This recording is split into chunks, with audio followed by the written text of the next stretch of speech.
we're going to take the same design and paint it using watercolor. I just printed out the line drawing from the Procreate design and transferred it to Bristol using transfer paper. Usually I have to go back in and add a little bit of detail with pencil. Either lines dropped off or I forgot to transfer them. And I'm going to base coat everything with watercolor. This costume is a dark costume, so I'm working in shades of gray, blue gray, also sort of a red gray. I'm going to maintain that bright blue cape, but everything gets a base coat of paint for me to work into later.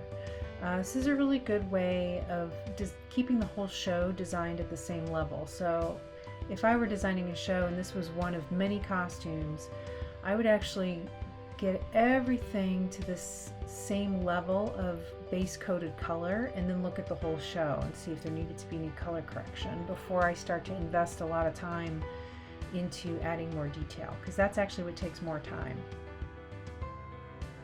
As the paint dries, I can go back in and start to layer in some shadows, some details, the sort of nested pipe on the trunk, the layers on the gauntlets, adding some texture into the ears. Then I'm going for the marker. I can work translucently with the grayscale markers and really define some depth.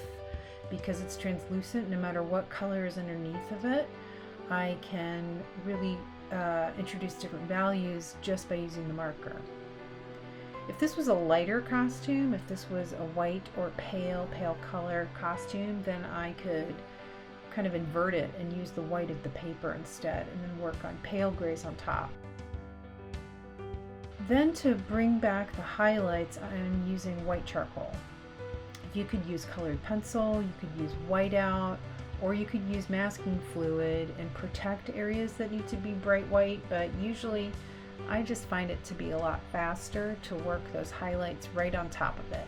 That helps me find the contour again, helps me define the style lines, helps me describe the texture of the fabric. If it's shiny, then those highlights are going to be really crisp.